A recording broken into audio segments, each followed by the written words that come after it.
El diario que estaba bajo el púlpito reveló una verdad de la comunidad. Mateo Sánchez nunca imaginó que el piso crujiente de la capilla familiar en San Miguel de Allende guardaría algo más que madera envejecida por el tiempo. Ese martes de octubre, mientras reparaba las tablas del púlpito donde su abuelo había predicado durante 40 años, sintió que una de ellas cedía con un sonido hueco y diferente. Al levantarla con cuidado, encontró un espacio oculto perfectamente tallado en la viga inferior y dentro de él, envuelto en tela de lino amarillenta, descansaba un cuaderno de piel gastada con las iniciales PS, grabadas en oro casi borrado. Sus manos temblaron al reconocer las letras. Padre Samuel, su abuelo, quien había fallecido hacía 3 años, dejando un vacío imposible de llenar en la comunidad y en su corazón. Antes de continuar la historia, por favor, ayuda al canal suscribiéndote y dejando tu like. Así podremos seguir trayendo más historias como esta para ustedes.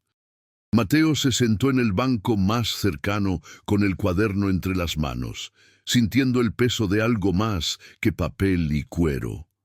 La capilla estaba vacía a esa hora de la tarde, la luz del sol filtrándose por los vitrales y creando un patrón de colores sobre el piso de piedra que conocía desde niño.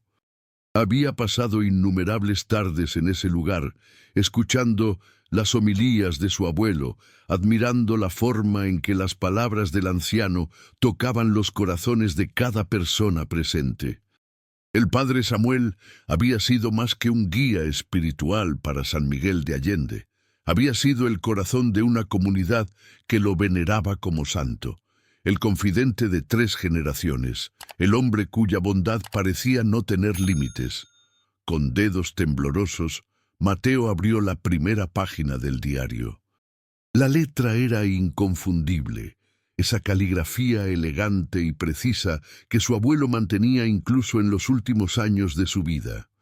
La primera entrada estaba fechada el 15 de marzo de 1978, casi 50 años atrás, cuando el padre Samuel apenas tenía 30 años y acababa de llegar a San Miguel de Allende para hacerse cargo de la pequeña capilla familiar que los Sánchez habían construido generaciones atrás. Hoy he tomado una decisión que cambiará mi vida para siempre. Comenzaba la entrada. He visto algo que no debía ver, he escuchado algo que no debía escuchar, y ahora cargo con un secreto que no puedo revelar, pero tampoco puedo olvidar. Este diario será mi confesión, el único lugar donde puedo ser completamente honesto sobre la verdad que guardo y las razones por las que he elegido guardarla. Que Dios me perdone por lo que estoy a punto de hacer, y que me dé fuerzas para vivir con las consecuencias. Mateo sintió un escalofrío recorrer su espalda. ¿Qué secreto podía haber cargado su abuelo durante todos esos años? El hombre que conocía era la imagen misma de la transparencia y la honestidad, alguien que predicaba sobre la importancia de la verdad y el coraje para enfrentar los errores propios. Continuó leyendo con una mezcla de fascinación y temor, pasando páginas que revelaban una historia que jamás habría imaginado. Las entradas no eran diarias, sino que marcaban momentos específicos a lo largo de décadas. La segunda entrada, fechada un mes después de la primera, describía un encuentro que había tenido lugar en la sacristía de la capilla. «Don Ernesto vino hoy con lágrimas en los ojos», escribía el padre Samuel. «Me confesó lo que había hecho, el peso terrible que cargaba sobre sus hombros. Vi en sus ojos el arrepentimiento genuino, el dolor de un hombre que ha cometido un error imperdonable, pero que está dispuesto a hacer lo que sea necesario para enmendarlo. Le he dado mi palabra de que guardaré su secreto, pero ¿a qué precio? La verdad que conozco afecta a tantas personas, a familias enteras que viven en esta comunidad sin saber lo que realmente sucedió». Mateo conocía bien ese nombre. Don Ernesto Villaseñor había sido uno de los hombres más respetados de San Miguel de Allende, fundador de la biblioteca pública, benefactor de innumerables familias necesitadas, un pilar de la comunidad hasta su muerte hace 15 años. ¿Qué había hecho este hombre que requería el secreto absoluto del padre Samuel? Las siguientes páginas del diario tejían una historia compleja que abarcaba décadas. En 1977, un año antes de la primera entrada del diario, había ocurrido un incendio devastador en la fábrica textil que daba empleo a la mitad de las familias de San Miguel de Allende. El fuego había consumido el edificio completo en cuestión de horas, y 3 trabajadores habían perdido la vida en el desastre.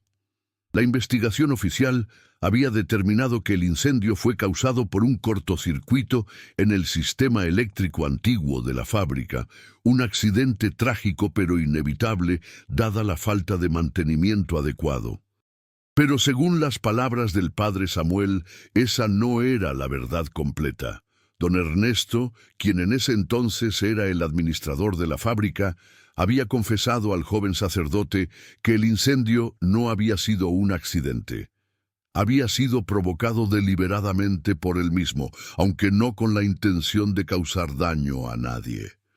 Don Ernesto había descubierto que el dueño de la fábrica, un inversionista de la Ciudad de México que rara vez visitaba San Miguel de Allende, estaba desviando fondos que debían destinarse a mejoras de seguridad y mantenimiento. Las condiciones de trabajo eran cada vez más peligrosas y don Ernesto había advertido repetidamente sobre los riesgos sin obtener respuesta alguna. Desesperado y convencido de que un accidente mayor era inevitable, si no se tomaban medidas inmediatas, don Ernesto había planeado provocar un incendio menor en un área desocupada de la fábrica durante un fin de semana, cuando no hubiera trabajadores presentes.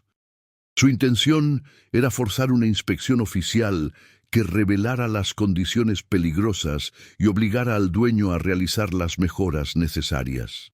Pero algo había salido terriblemente mal. El fuego se había extendido mucho más rápido de lo anticipado, alimentado por materiales inflamables que don Ernesto no sabía que estaban almacenados en el área. Y 3 hombres que habían regresado a la fábrica para trabajar horas extra, algo que don Ernesto desconocía, habían quedado atrapados en el incendio. Mateo dejó de leer por un momento, sintiendo el peso de esa revelación. Los nombres de esos 3 hombres estaban grabados en una placa conmemorativa en la plaza principal: Roberto Martínez, Javier Campos y Tomás Herrera. Sus familias todavía vivían en San Miguel de Allende. Las había visto en misa, en el mercado, en las festividades del pueblo. La viuda de Roberto, doña Carmen, era quien preparaba las flores para la capilla cada domingo. El hijo de Javier, Antonio, era el maestro de la escuela primaria. Las hijas de Tomás, Lucía y Elena administraban la panadería del centro. Todas estas personas vivían creyendo que sus seres queridos habían muerto en un accidente, sin saber que la verdad era mucho más compleja y dolorosa. Continuó leyendo con el corazón acelerado. El padre Samuel describía en detalle las conversaciones que había tenido con don Ernesto en los días y semanas posteriores a la confesión.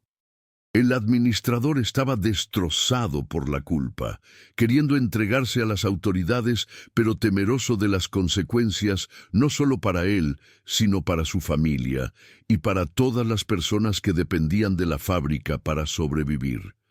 Si se revelaba que el incendio había sido provocado, las compañías de seguros podrían negarse a pagar las indemnizaciones, dejando a las familias de las víctimas sin ningún apoyo económico. La fábrica, que había sido reconstruida con el dinero del seguro, tendría que cerrar, dejando a cientos de personas sin empleo. «He pasado noches en vela orando por guía», escribía el padre Samuel en una entrada fechada 2 meses después de la confesión original. Don Ernesto me pregunta qué debe hacer, y yo no tengo respuestas fáciles. Si revela la verdad, destruirá muchas vidas que ya han sufrido suficiente. Si guarda el secreto, vivirá atormentado por la culpa, pero podrá trabajar para compensar de alguna manera el daño causado. He llegado a una decisión que sé que muchos cuestionarían. Le he aconsejado que guarde el secreto, pero que dedique el resto de su vida a servir a esta comunidad y especialmente a las familias de las víctimas. Le he dicho que su penitencia será vivir cada día sabiendo lo que hizo, pero usando ese conocimiento para hacer el bien en cada oportunidad que se le presente. Las páginas siguientes del diario documentaban cómo don Ernesto había seguido ese consejo al pie de la letra. Había renunciado a su posición en la fábrica y había usado sus ahorros para establecer un fondo educativo que beneficiaba específicamente a los hijos de los trabajadores fallecidos. Había donado dinero para la construcción de la biblioteca pública, asegurándose de que llevara el nombre de los 3 hombres que habían muerto. Había trabajado incansablemente durante décadas para mejorar las condiciones de vida en San Miguel de Allende, siempre de manera anónima o discreta, siempre con un enfoque particular en ayudar a las familias que habían perdido a alguien en el incendio. El padre Samuel había sido testigo y guardián de esta redención silenciosa. Sus entradas en el diario revelaban un hombre profundamente conflictuado, constantemente cuestionándose si había tomado la decisión correcta al aconsejar a don Ernesto que guardara el secreto. ¿Tengo derecho a guardar una verdad que no es mía?, escribía en una entrada de 1983. Las familias de las víctimas merecen saber lo que realmente sucedió. Pero, ¿qué ganarían con ese conocimiento más que dolor adicional? Don Ernesto no puede devolverles a sus seres queridos, pero puede y está haciendo todo lo posible para honrar sus memorias y cuidar de quienes dejaron atrás. Mateo pasaba las páginas con manos temblorosas, descubriendo una dimensión completamente nueva de su abuelo. No era el santo intachable que todos creían, sino un hombre que había cargado con un peso terrible, que había tomado decisiones difíciles con consecuencias imposibles de predecir completamente. Las entradas mostraban su lucha constante con la culpa de guardar el secreto, pero también su convicción creciente de que, en circunstancias extraordinarias, la compasión podía requerir sacrificar la transparencia absoluta.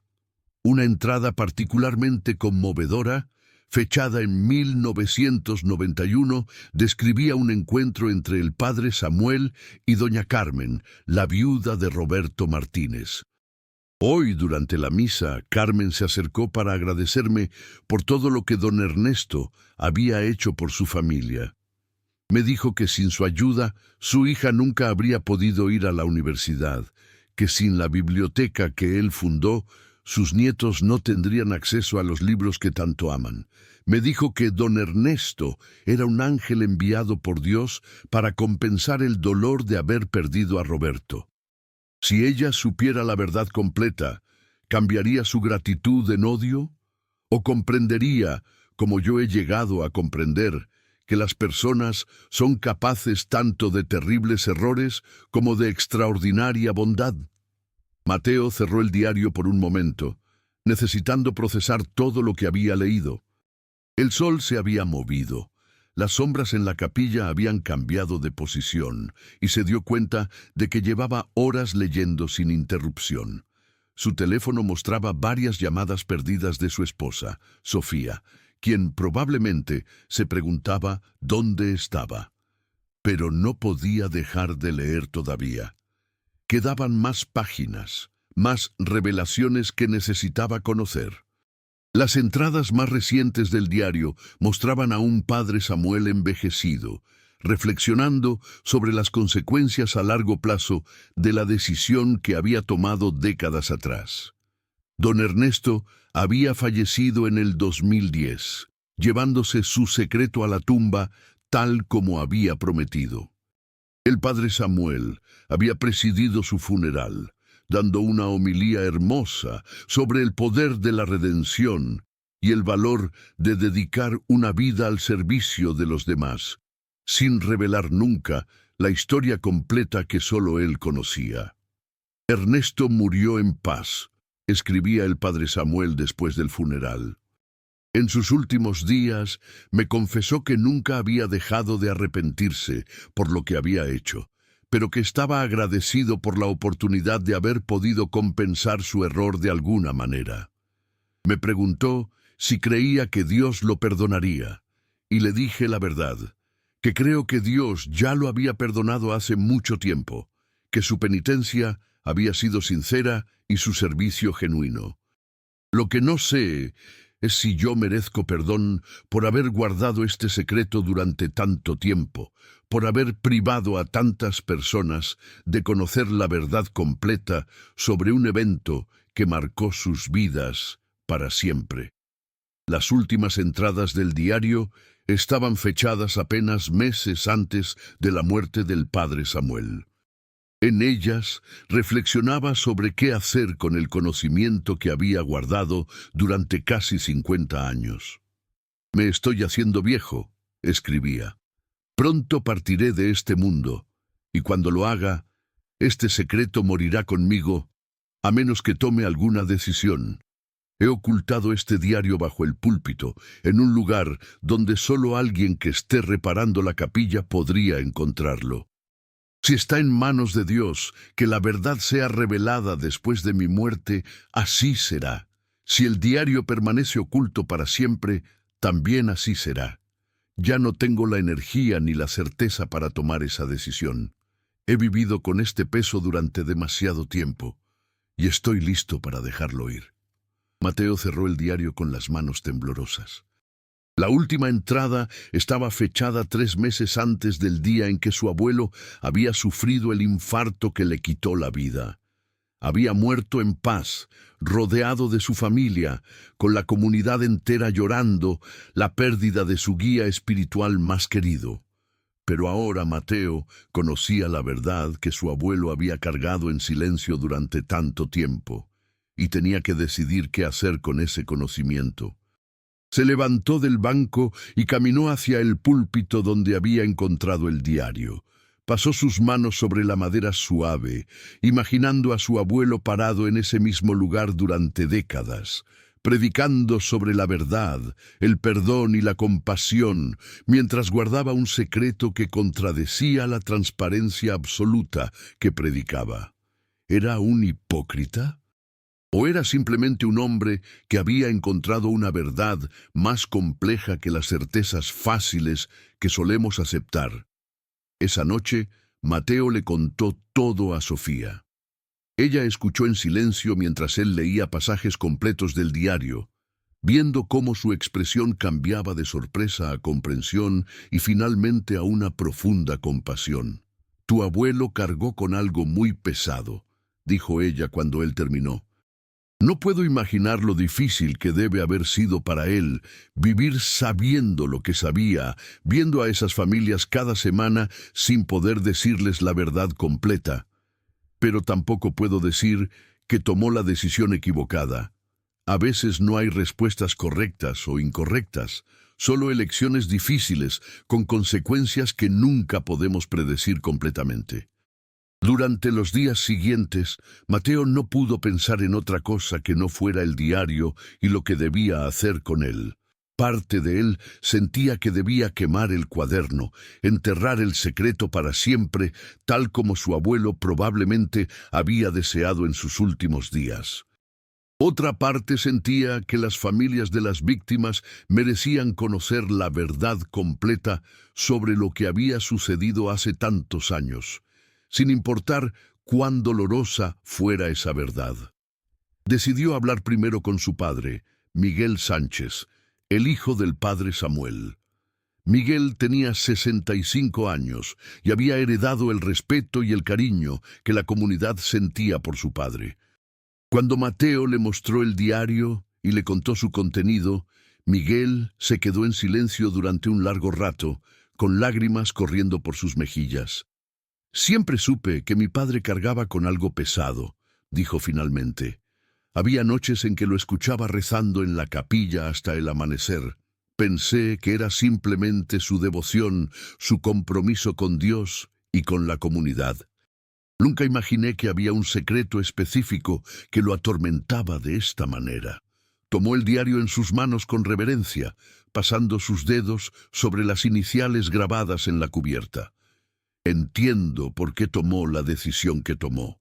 Don Ernesto no era un hombre malo que cometió un acto malicioso, era un hombre bueno que cometió un error terrible con consecuencias trágicas. Mi padre vio en él la capacidad de redención y le dio la oportunidad de vivir esa redención. No sé si fue lo correcto, pero sí sé que fue compasivo. Juntos, Mateo y Miguel decidieron buscar más información antes de tomar cualquier decisión sobre revelar el contenido del diario.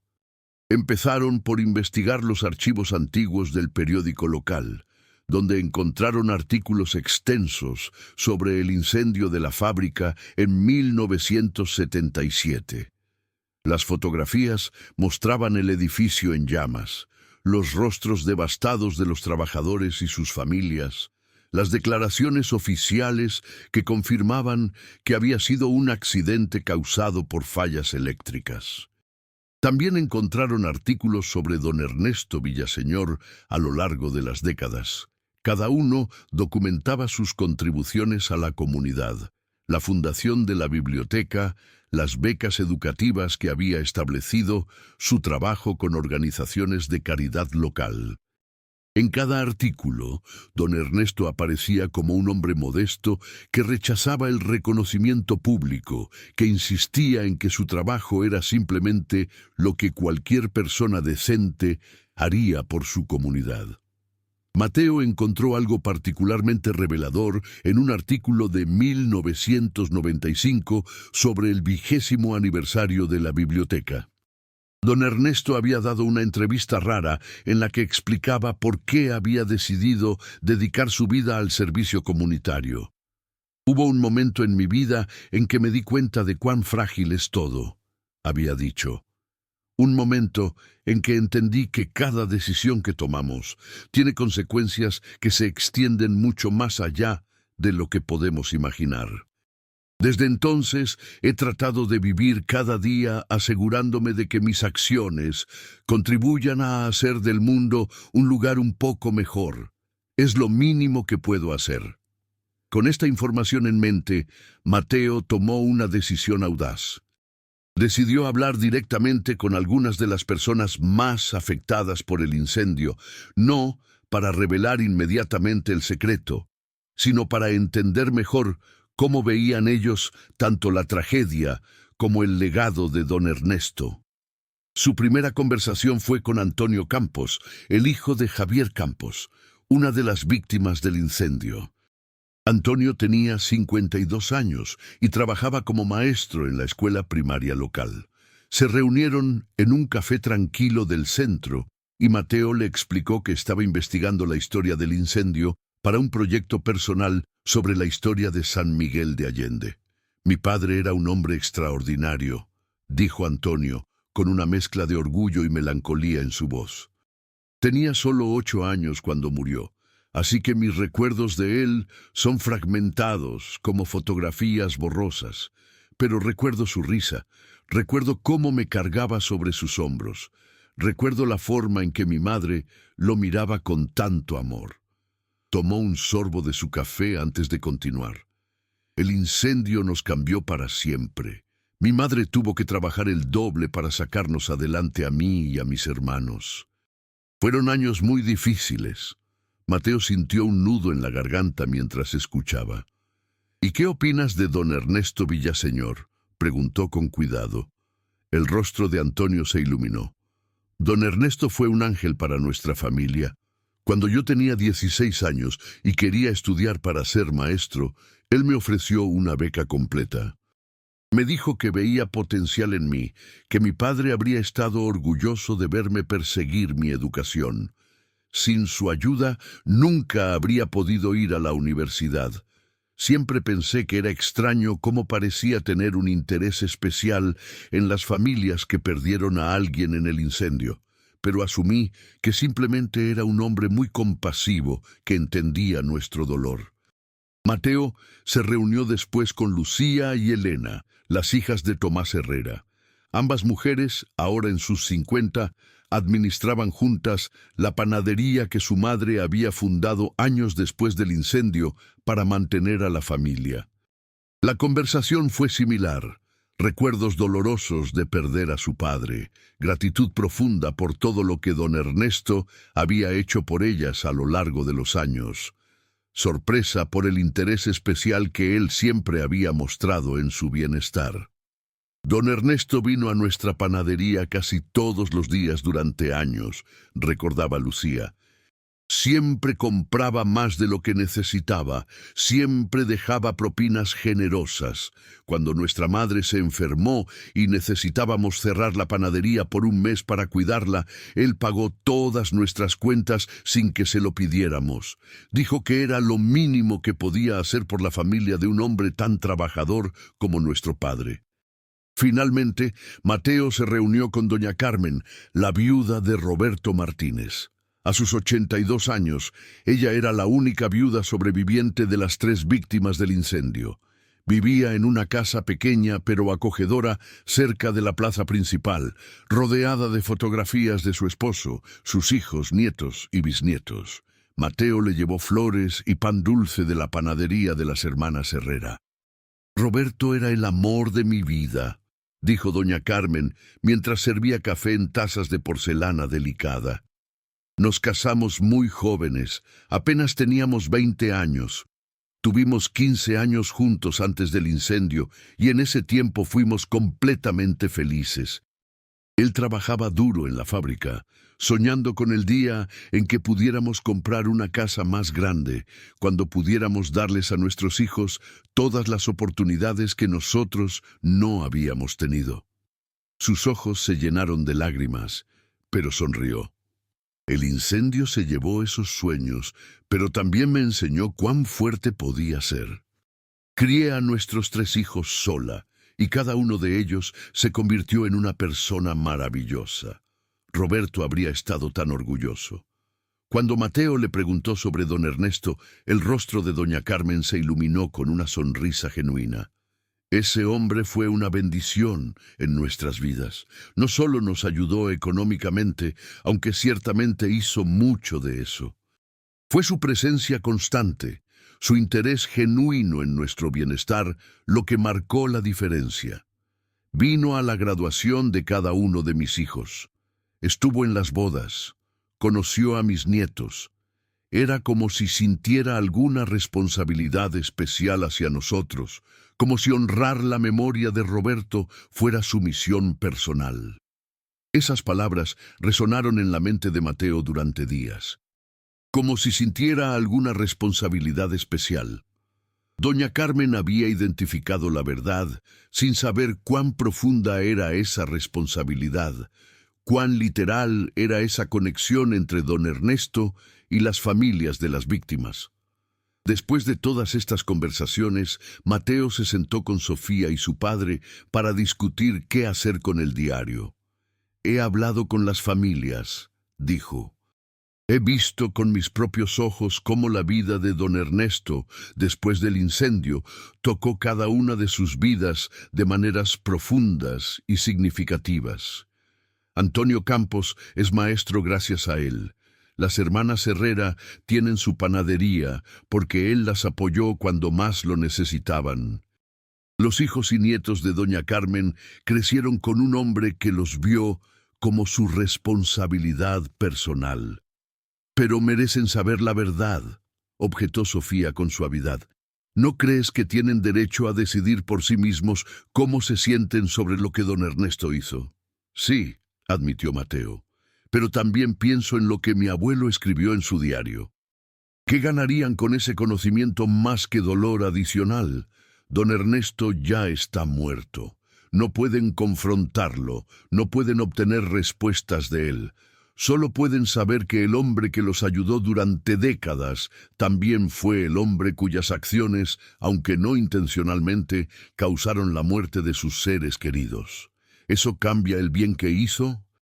Eso invalida la redención que buscó durante toda su vida. Miguel, que había estado escuchando en silencio, finalmente habló. Mi padre tomó una decisión hace casi 50 años. Decidió que la compasión era más importante que la transparencia absoluta en este caso específico. Decidió que darle a don Ernesto la oportunidad de redimirse serviría mejor a estas familias que revelar una verdad que solo causaría más dolor. Y por lo que han descubierto, parece que tenía razón. Don Ernesto dedicó su vida a compensar su error, y las familias se beneficiaron inmensamente de su dedicación. Pero ahora nosotros tenemos que tomar nuestra propia decisión, dijo Mateo. El abuelo dejó el diario donde alguien pudiera encontrarlo. No lo destruyó. Eso me dice que en el fondo sabía que la decisión final no le correspondía solo a él. Pasaron semanas debatiendo el tema, cada uno ofreciendo perspectivas diferentes. Sofía argumentaba por la transparencia completa, creyendo que las familias merecían toda la información para procesar completamente lo que había sucedido. Miguel se inclinaba hacia mantener el secreto, sintiendo que revelar la verdad ahora, tantos años después, solo causaría dolor sin propósito constructivo.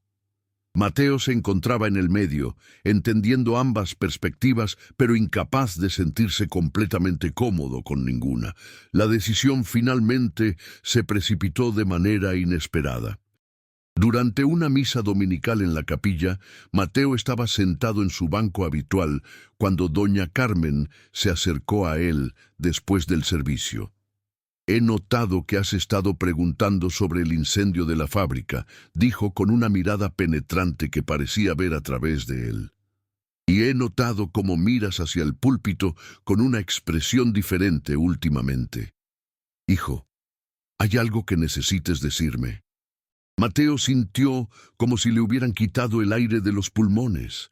Esta mujer, que había vivido más de 8 décadas y había soportado más dolor del que nadie debería enfrentar, había percibido que algo estaba diferente. No podía mentirle, no a ella, no sobre algo tan fundamental para su vida. Doña Carmen, dijo con voz temblorosa, ¿podríamos hablar en privado? Hay algo que necesito mostrarle. Se sentaron en la sacristía de la capilla, el lugar donde, según el diario, don Ernesto había confesado su secreto al padre Samuel hace tantos años. Mateo colocó el diario en las manos de doña Carmen y le explicó cómo lo había encontrado. Antes de que lea esto, dijo, necesito que sepa que mi abuelo cargó con este secreto durante casi 50 años porque creía que estaba protegiendo a su comunidad. Necesito que sepa que don Ernesto dedicó el resto de su vida a tratar de compensar lo que había hecho. Doña Carmen abrió el diario y comenzó a leer. Mateo observó su rostro mientras procesaba las palabras del padre Samuel, viendo cómo su expresión cambiaba de confusión a comprensión y finalmente a algo que se parecía a la paz.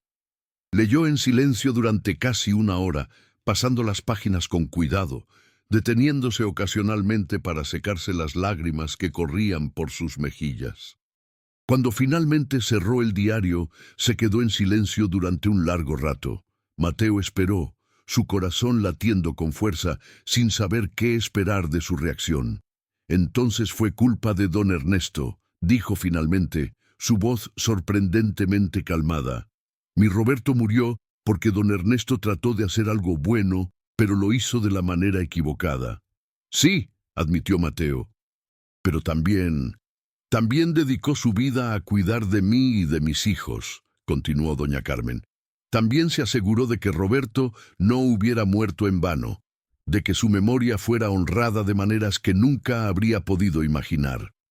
Miró a Mateo con ojos que habían visto demasiado, pero que todavía brillaban con una sabiduría profunda. ¿Sabes qué es lo más extraño de todo esto? Que no cambia nada de lo que siento. Don Ernesto fue un hombre que cometió un error terrible, pero también fue un hombre que dedicó décadas a tratar de enmendarlo. Las dos cosas son verdaderas. Y el bien que hizo en mi vida y en las vidas de mis hijos es real, sin importar las circunstancias que lo motivaron. Mateo sintió lágrimas corriendo por sus propias mejillas. ¿Qué quiere que haga con el diario? Doña Carmen pensó durante un largo momento. Quiero que lo guardes por ahora. Dame tiempo para procesar esto, para decidir si quiero compartirlo con mis hijos o no. Y después, tú y yo hablaremos con Antonio y con las hermanas Herrera. Ellos también merecen saber, pero merecen escucharlo de la manera correcta, con contexto y comprensión. Durante las semanas siguientes, doña Carmen compartió la historia con sus 3 hijos adultos. Cada uno tuvo su propia reacción, sorpresa, dolor, confusión, pero finalmente una comprensión similar a la de su madre. Juntos decidieron reunirse con Antonio Campos y las hermanas Herrera para contarles la verdad. La reunión tuvo lugar en la casa de doña Carmen un sábado por la tarde. Mateo había traído el diario y había preparado copias de las entradas más relevantes. Explicó cómo había encontrado el cuaderno, compartió la historia tal como su abuelo la había documentado y respondió todas las preguntas que pudieron hacerle. Las reacciones fueron variadas y complejas. Antonio Campos se puso furioso inicialmente, sintiendo que tanto don Ernesto como el padre Samuel habían traicionado a su familia al guardar el secreto. ¿Cómo pudieron pensar que tenían derecho a decidir por nosotros?, demandó. ¿Cómo pudieron robarnos la verdad sobre lo que realmente le pasó a mi padre?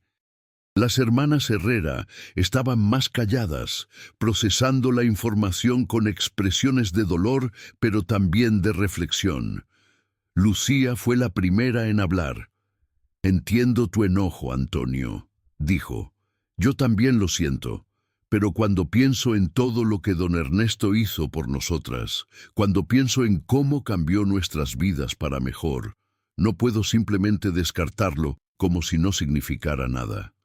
Era un hombre complicado que hizo algo terrible, pero que pasó el resto de su vida tratando de compensarlo. Eso no le devuelve la vida a mi padre, replicó Antonio con amargura. No, acordó doña Carmen con suavidad. Nada puede hacer eso. Pero castigarlo ahora, cuando ya está muerto, tampoco traerá de vuelta a Roberto, o a Javier, o a Tomás. Lo único que podemos hacer es decidir cómo queremos procesar esta información, qué significado queremos darle. La conversación continuó durante horas, con cada persona compartiendo sus sentimientos, sus dudas, su dolor. Mateo escuchó en silencio la mayor parte del tiempo, interviniendo solo para responder preguntas sobre el contenido específico del diario o sobre lo que su abuelo había dicho en sus entradas. Eventualmente, cuando ya oscurecía afuera y las tazas de café se habían vaciado y rellenado múltiples veces, llegaron a una especie de consenso. No era una resolución perfecta, no era una respuesta simple a una situación compleja, pero era algo con lo que todos podían vivir. Decidieron que la verdad del diario no debía hacerse pública, al menos no de inmediato. Antonio argumentó que si se revelaba, se convertiría en un escándalo que dañaría tanto la memoria de don Ernesto como la del padre Samuel, sin traer ningún beneficio real a nadie. Nuestra comunidad no necesita este tipo de controversia, dijo finalmente, su enojo inicial transformándose en una tristeza más contemplativa. Y nuestras familias ya han sufrido suficiente. Pero también acordaron que no podían simplemente enterrar el secreto y pretender que nunca lo habían descubierto. Necesitaban alguna forma de reconocer la verdad mientras honraban tanto el dolor como la redención que había seguido. La solución llegó de Elena, la hermana menor de Lucía. ¿Qué tal si creamos algo?, sugirió. Un memorial o un proyecto que honre tanto a nuestros padres como el legado complejo de don Ernesto.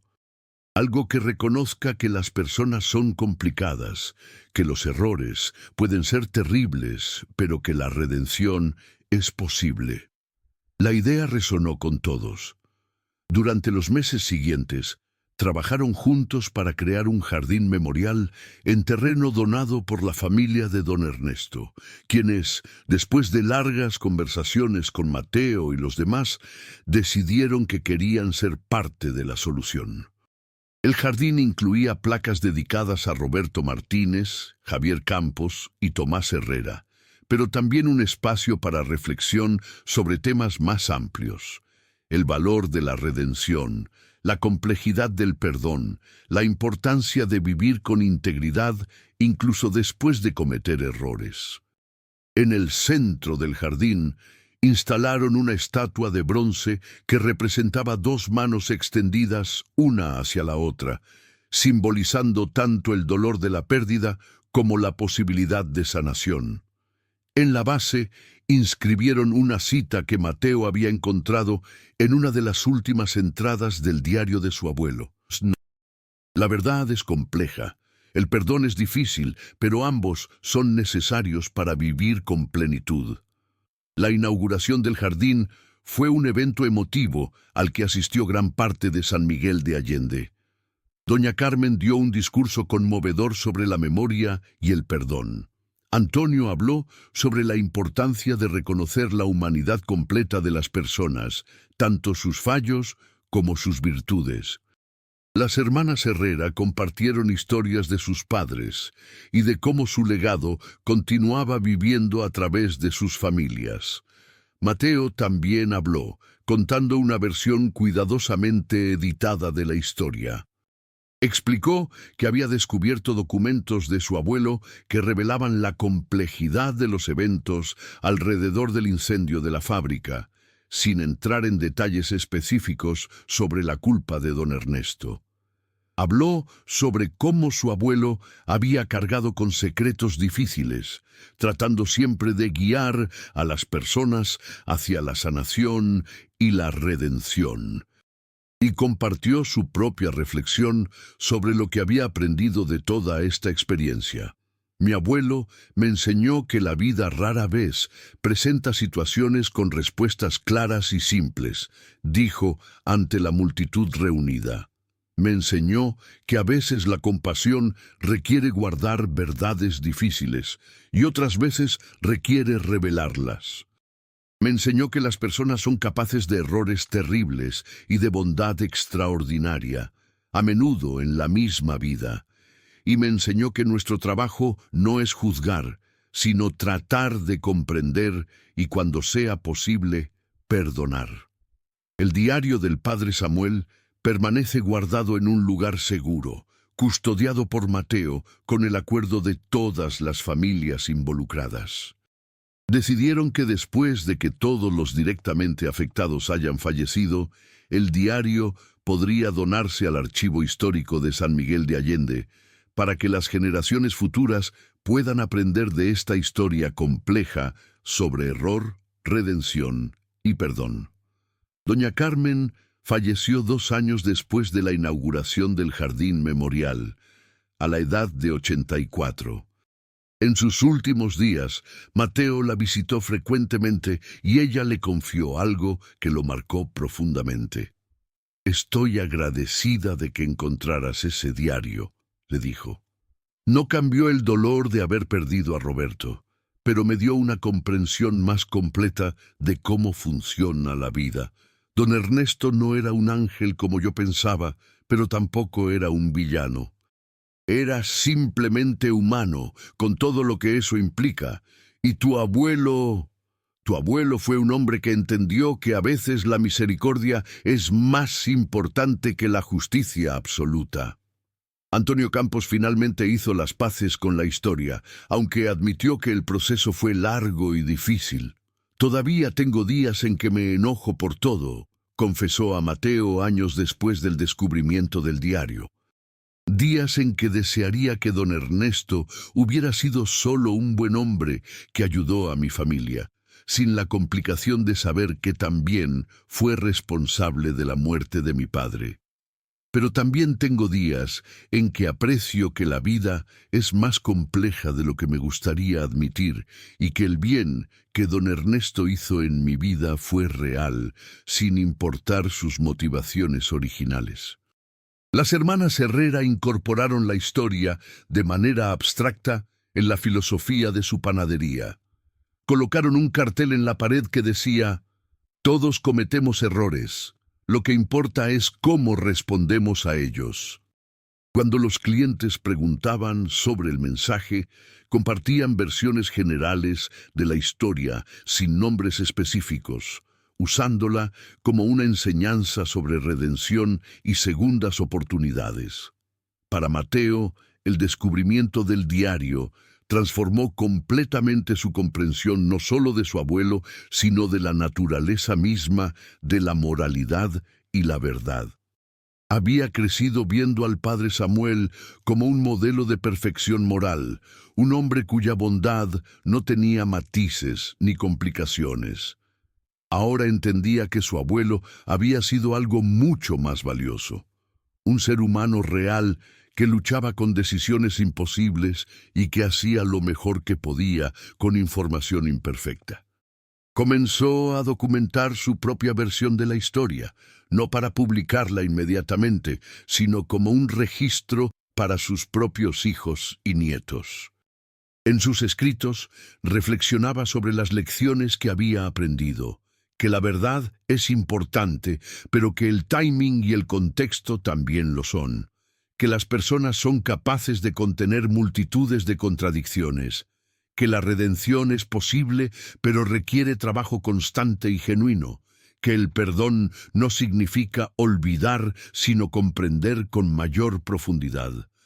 El Jardín Memorial se convirtió en uno de los lugares más visitados de San Miguel de Allende, no solo por los turistas, sino especialmente por los residentes locales que buscaban un espacio para la reflexión. Las escuelas comenzaron a llevar a los estudiantes a visitar el jardín como parte de lecciones sobre ética, historia local y el complejo trabajo del perdón. Aunque la mayoría no conocía la historia completa detrás de su creación, el espacio logró su propósito: invitar a las personas a reflexionar sobre la complejidad de la experiencia humana. Años después del descubrimiento del diario, Mateo se encontró reparando de nuevo el púlpito de la capilla. Esta vez, cuando levantó la tabla donde había encontrado el cuaderno de su abuelo, el espacio estaba vacío, pero en lugar de sentir alivio, sintió una profunda gratitud. Su abuelo le había dejado un regalo en ese escondite, no solo el conocimiento de una verdad oculta, sino la oportunidad de aprender a navegar la complejidad moral de decidir qué hacer con esa verdad. Se sentó en el banco donde había leído el diario por primera vez y cerró los ojos, escuchando el silencio de la capilla vacía.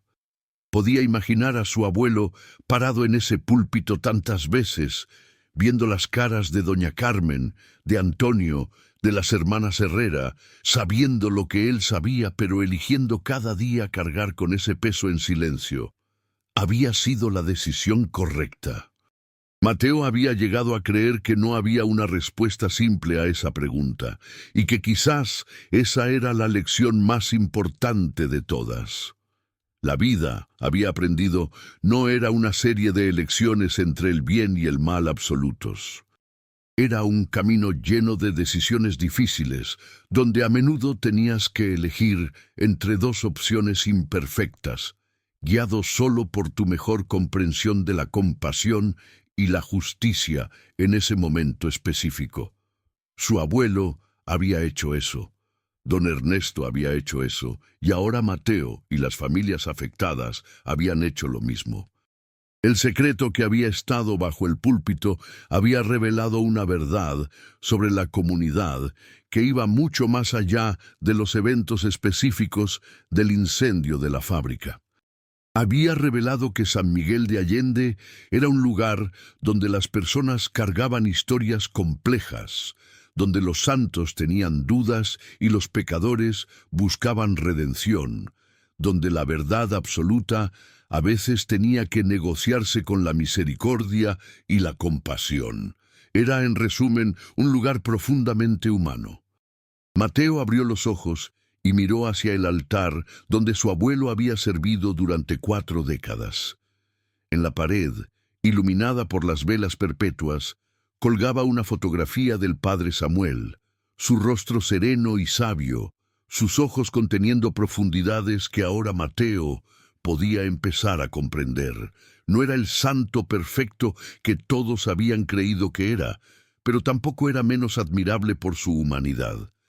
Era, simplemente, un hombre que había hecho su mejor esfuerzo en circunstancias imposibles y que había dejado un legado de compasión que continuaba resonando años después de su muerte. Al salir de la capilla esa tarde, Mateo se detuvo en la entrada y miró hacia atrás una última vez. El sol de la tarde entraba por los vitrales, creando ese mismo patrón de colores en el piso de piedra que había visto el día que encontró el diario. Pero ahora lo veía con ojos diferentes, con una comprensión más profunda de cómo la luz y la sombra pueden existir juntas, creando algo más hermoso y verdadero que cualquiera de las dos, por separado. El diario bajo el púlpito había revelado una verdad que su comunidad nunca había conocido completamente, pero al hacerlo, también había revelado verdades más profundas sobre la naturaleza humana, sobre la posibilidad de redención, sobre el poder del perdón y sobre la importancia de enfrentar la complejidad de la vida con compasión en lugar de juicio absoluto. Y quizás esa era la verdadera lección que su abuelo había querido enseñarle al dejar el diario donde pudiera ser encontrado. Que las verdades más importantes no son las que dividen a las personas en buenos y malos, sino las que nos ayudan a ver la humanidad completa en cada uno de nosotros, con todos nuestros errores y todas nuestras posibilidades de crecimiento y sanación.